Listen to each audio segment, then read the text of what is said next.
ओम नमः शिवाय सगळ्यांना नमस्कार शेतकरी मित्रांनो. इंडियन फेमस फार्मर या यूट्यूब चॅनलमध्ये आपले स्वागत आहे. शेतकरी मित्रांनो, आजच्या व्हिडिओमधून आपण जी माहिती घेणार आहोत ती म्हणजे की या महिलांना मोफत पिठाची गिरणी मिळणार. तर कोणत्या महिलांना मिळणार आपण ते या व्हिडिओच्या माध्यमातून जाणून घेऊया. ब्रेकिंग न्यूज आहे आणि अर्ज कसा करायचं हे या व्हिडिओच्या माध्यमातून आपल्याला समजून घेता येईल. कागदपत्रे व पात्रता निकष काय असेल हे थोडक्यात आपण आता जाणून घेऊया. नमस्कार, इंडियन फेमस फार्मर या चॅनलच्या माध्यमातून आपण हा व्हिडिओ सादर करत आहोत तुमच्यासमोर. महाराष्ट्र सरकारने गरीब व गरजू महिलांसाठी एक खूप चांगली योजना सुरू केली आहे. या योजनेअंतर्गत अनुसूचित जाती आणि जमातीतील महिलांना मोफत पिठाची गिरणी दिली जाते. यामुळे त्या स्वतःचा छोटा व्यवसाय सुरू करू शकतात आणि घरखर्चासाठी पैसे कमवू शकतात. सरकारचं उद्दिष्ट हे आहे की महिलांनी कुणावर अवलंबून न राहता स्वतःच्या पायावर उभं राहावं. या योजनेत किती मदत मिळते? सरकार या योजनेत 90% पैसे देते. म्हणजे जर गिरणी घेण्यासाठी 10,000 रुपये लागले तर त्यातले 9,000 रुपये सरकार देते आणि फक्त 1,000 रुपये महिलांना भरावे लागतात. त्यामुळे कमी पैशात गिरणी मिळते आणि व्यवसाय सुरू करणे सोपे होते. या योजनेचा लाभ कोण घेऊ शकतो? ही योजना काही खास महिलांसाठीच आहे. त्यासाठी खालील अटी पूर्ण कराव्या लागतात. आता या ठिकाणी थोडक्यात जाणून घेऊया की नेमकं कोणासाठी आहे. अर्ज करणारी महिला महाराष्ट्रातली असावी, ते तर आपण आहोत. ती अनुसूचित जाती किंवा जमातीची असावी. वय 18 ते 60 वर्षांच्या दरम्यान असावे. तिच्या कुटुंबाचे एकूण वार्षिक उत्पन्न 1,20,000 पेक्षा कमी असावे. ग्रामीण भागात राहणाऱ्या महिलांना आधी संधी दिली जाते. अर्ज करताना लागणारी कागदपत्रे काय आहे ते आपण आता जाणून घेऊया. या योजनेचा लाभ घेण्यासाठी महिलांना काही कागदपत्रे द्यावी लागतात. त्यातली काही कागदपत्रे आपल्यासमोर आहे.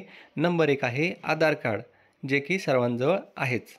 जात प्रमाणपत्र, रेशन कार्ड, उत्पन्नाचा दाखला, रहिवासी प्रमाणपत्र, बँकेचे पासबुक, गिरणी खरेदीसाठी कोटेशन म्हणजेच किती खर्च येऊ शकतो याला आपण कोटेशन असं म्हणू.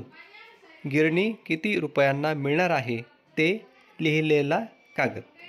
आता त्याच्या पहिले हे कागदपत्रावर परत एकदा लक्ष द्या. आधार कार्ड, जातीचं प्रमाणपत्र, राशन कार्ड, उत्पन्नाचा दाखला, रहिवासी प्रमाणपत्र, बँकेचे पासबुक आणि गिरणी खरेदी करण्यासाठी कोटेशन. त्याच्यानंतर योजनेतून काय फायदे होतात?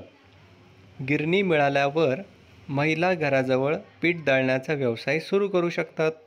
गावात अशा सेवा फार कमी असतात. त्यामुळे अनेक लोक पीठ दळण्यासाठी त्यांच्या गिरणीकडे येतात. जसं की काही ठिकाणी लांब लांब असतं, लांब जावं लागतं 4-4, 5-5 किलोमीटर.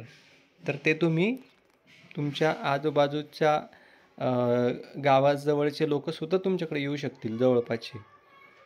आणि तुमच्याकडे घेतलं तर जवळपास बऱ्याचशा लोकांचा फायदा होईल. काही लोकांचं पेट्रोल वाचेल, काही लोकांचं पायी जाणं वाचेल. यामुळे महिलांना रोज काहीतरी उत्पन्न मिळतं. महत्त्वाचं आहे की उत्पन्न मिळणे आपलं. जर व्यवसाय चांगला चालला तर त्या मोठ्या प्रमाणात पीठ तयार करून विकू शकतात आणि जास्त पैसे मिळू शकतात. म्हणजे बघा, जर का वाढलं ते तुमचा व्यवसाय जर वाढला तर जास्तीत जास्त आपण दळण देऊ शकतो. त्याच्यानंतर तुम्ही स्वतःही तुमच्या शेतातलं धान्य दळून ते पण तुम्ही डायरेक्ट विकू शकतात. त्याच्यानंतर पुढचं आहे की महिलांना आर्थिक स्वातंत्र्य. ही योजना महिलांना पैसे कमवायची संधी देते. स्वतः पैसे मिळाल्यावर त्यांचा आत्मविश्वास वाढतो. त्या घरातील निर्णयांमध्ये भाग घेऊ लागतात आणि कुटुंबाचा आधार होतात. समाजातही त्यांचा सन्मान वाढतो आणि त्यांचं जीवन चांगलं होतं. लवकर अर्ज करा. तुम्ही जर या योजनेला पात्र असाल तर ही संधी नक्की वापरा. लवकर अर्ज करा, सरकारची मदत घ्या आणि स्वतःचा व्यवसाय सुरू करा. आता वेळ आहे स्वप्न पूर्ण करण्याची. खरं तर महिलांसाठी ही खूप आनंदाची बातमी आहे. महिलाच नाही तर पूर्ण कुटुंबासाठी आनंदाची बातमी आहे. कारण की जेणेकरून तुमचा एक व्यवसाय सुरू होऊन जातो. तुम्हाला एक दिशा मिळते, एक वाटचाल मिळते. त्याच्या जोरावर तुम्ही पुढे आणखी गिरण्या वाढवू शकतात किंवा त्याच्यासोबत तुम्ही दुसरा व्यवसाय करू शकतात. जसं की पिठासोबत लागणारं मसाले आहेत, इतर गोष्टी भरपूरशा आहेत. सगळ्याच मी तुम्हाला सांगत नाही, त्या तुम्हालाही माहिती असतील. अशा वेगवेगळ्या गोष्टी तुम्ही करू शकतात पिठासोबत.